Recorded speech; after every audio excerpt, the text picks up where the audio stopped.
नमस्कार, जनमुखी NG live से मैं अंशुमान राय। प्रस्तुत है देश दुनिया खबरें, खबरों का विश्लेषण। आज एक बार फिर 17 मजदूरों की जान चली गई। घर वापसी की कोशिश में यह मजदूर कहीं न कहीं दुर्घटना के शिकार हुए। सबसे बड़ी दुर्घटना बिहार में हुई जब दरभंगा से बांका आ रही एक बस ट्रक से भिड़ गई और उसमें 9 लोग मारे गए, जबकि 4 गंभीर रूप से घायल हुए। इस दौरान जिस ट्रक से बस भिड़ी थी, उस ट्रक पर भी 1 दर्जन से ज्यादा श्रमिक सवार थे। उधर दिल्ली से प्रवासी श्रमिकों को लेकर आ रही एक ट्रक झांसी मिर्जापुर मार्ग पे महोबा के पास दुर्घटनाग्रस्त हो गई और इसमें भी 3 मजदूरों की मौत हो गई और 12 लोग घायल हो गए। जबकि झारखंड के प्रवासी मजदूरों को महाराष्ट्र के सोलापुर से लेकर आ रही बस यवतमाल के पास दुर्घटनाग्रस्त हो गई। उसे डंपर ने पीछे से टक्कर मार दी। 4 श्रमिकों की मौत हुई है और 15 लोग घायल हो। यह एक वानगी है। इधर बीच लगातार श्रमिकों के मारे जाने, दुर्घटनाग्रस्त होने, गाड़ियों की चपेट में आने की खबरें हमारे बीच आ रही और इसकी सबसे बड़ी वजह केंद्र और राज्य सरकार के बीच चल रहा टकराव और सरकारों की अदूरदर्शिता है। यदि सरकार की अदूरदर्शिता न होती तो इतनी ज्यादा संख्या में मजदूरों की जानें नहीं जाती। लॉकडाउन के चौथे चरण के शुरू होने के बाद भी अब तक सही तरीके से मजदूरों के लाने के इंतजाम नहीं किए जा सके। हर कोई अपनी अपनी दावेदारी कर रहा है, हमारे इंतजाम बेहतर है, कोई कह रहा हमारे इंतजाम भी बेहतर है। लेकिन सच्चाई यही है कि सरकार इस मुद्दे पर पूरी तरह फेल हुई है, केंद्र की सरकार हो या राज्य सरकार हो। इस संदर्भ में हमने बात की लखनऊ में वरिष्ठ पत्रकार प्रेम प्रकाश सिन्हा जी से। सिन्हा जी, ये क्या वजह है कि 55 दिन बाद भी आज भी मजदूर अपने घर वापसी की कोशिश में लगातार जान गंवा रहा है? ये बड़ी विडंबना है कि सरकारों के टकराहट में जो है मजदूरों की जान पर बनाई है। सरकारें और या सरकार चाहती तो वो जो है ट्रैफिक को रेगुलेट कर सकती रही और विशेष एहतियात बरतती, लेकिन ऐसा कुछ नहीं हुआ। हालत ये है कि एक सरकार कहती है कि आओ, एक सरकार कहती नहीं रहो। इस बीच पे जो है मजदूर फंसे हुए हैं और सबसे ज़्यादा दिक्कत ये है कि उनकी जान बनाई है, पुलिस भी उनको हमला कर रही है, लाठियाँ बरसा रही है। तो ऐसे में जो है वो लोग जो है जान जोखिम पर लेकर ही चल रहे हैं। ये एक जो है हमारे लिए एक बहुत चिंता का विषय है। मजदूरों की जान की किसी को परवाह नहीं, सभी अपनी अपनी राजनीतिक सह लेने की कोशिश में हैं और यह एक मामला नहीं है।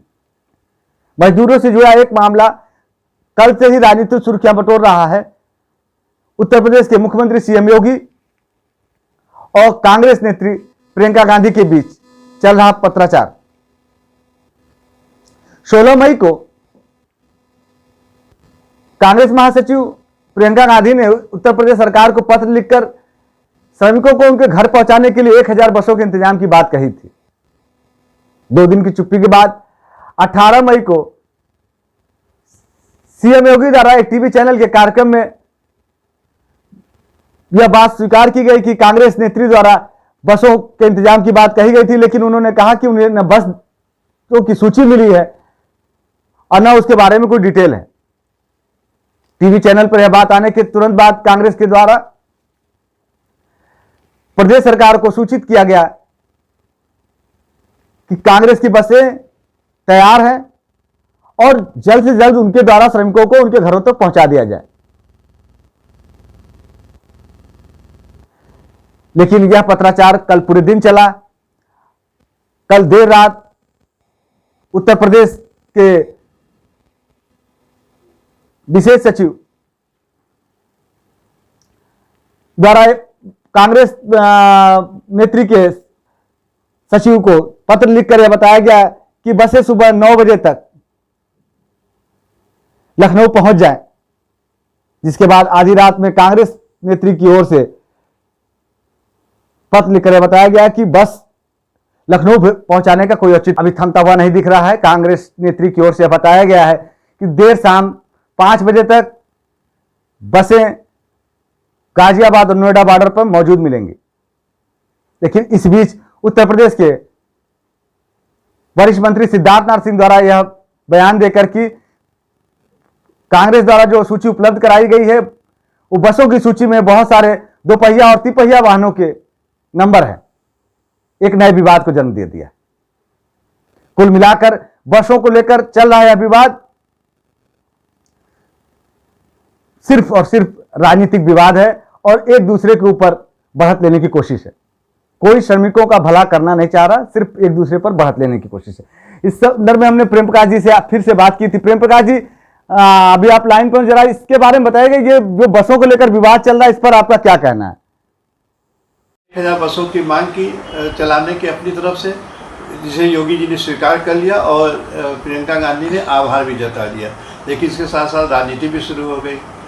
वो लोग कहने लगे कि उनके योगी जी तो नहीं, लेकिन उनके कैबिनेट के मंत्रीगण कहने लगे कि ये ट्राली का है, स्कूटर का है, इसका नंबर है, ये सब फर्जी है, ये तो जांच का विषय है। लेकिन ये तो पक्का है कि राजनीति शुरू हो गई है। लोग सोचते हैं कि ये इतने बड़े वोट बैंक से सहानुभूति अर्जित कर लिया जाए तो बहुत फ़ायदा होगा, तो इसे भला कौन राजनीतिक दल गंवाना चाहेगा। इसलिए प्रियंका गांधी की इस ऑफर पर जब योगी जी ने हामी भर दी तो उसी के बाद जो फिर इनको डैमेज करने के लिए या अपनी राजनीति बढ़ाने के लिए जो है इस तरह की बातें आने लगी। कुल मिलाकर दोनों तरफ से राजनीति हो रही और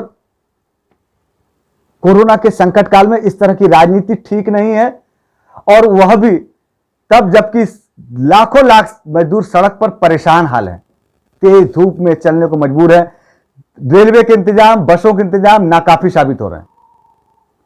यदि सरकार ने इसमें कुछ दूरदर्शी निर्णय किए होते तो 55 दिन में बहुत व्यवस्थित तरीके से मजदूरों को उनके घर पहुंचाया जा सकता था और उनकी जानें भी नहीं जाती, आए दिन दुर्घटना के शिकार भी नहीं होते। कोरोना काल में भी यूपी में अपराध घट नहीं रहे, आए दिन हत्या की वारदातें सामने आ रही हैं। आज सुबह संभल में 2 लोगों की गोली मारकर हत्या कर दी। संभल जिले के समसोई गांव में सड़क विवाद को लेकर 2 पक्षों में हुआ विवाद इतना बढ़ गया कि एक पक्ष ने दूसरे पक्ष छोटे लाल दिवाकर और उनके पुत्र को गोली मार दी। छोटे लाल दिवाकर सपा नेता हैं और वे विधानसभा का चुनाव भी लड़ चुके हैं। उनकी पत्नी गांव की प्रधान है। इस मामले के बाद ग्रामीणों के बढ़ते आक्रोश को देखते हुए गांव में पीएससी तैनात कर दी गई है। अब बात देश से बेलगाम होते कोरोना के। कोरोना मरीजों की संख्या 1 लाख को पार कर चुकी है। दुनिया के टॉप 10 देशों में पहुंच गया है भारत। पिछले 24 घंटों में कोरोना मरीजों की संख्या 4900 नए मरीज सामने आए, जबकि 134 लोगों की मौत हुई। महाराष्ट्र, गुजरात, दिल्ली स्थिति बिगड़ती ही जा रही है। अब आने वाले दिनों में सरकार द्वारा इस पर नियंत्रण के लिए क्या उपाय किए जाते हैं देखना होगा। इसी के साथ ही आज देश दुनिया की खबरें समाप्त होती हैं। फिर कुछ नई खबरों विश्लेषण के साथ उपस्थित होंगे। नमस्कार। सबसे सटीक और विश्वसनीय खबरें पाने के लिए सब्सक्राइब करें जनमुख NG लाइव को और लगातार अपडेट्स पाने के लिए बेल आइकन को प्रेस करना न भूलें।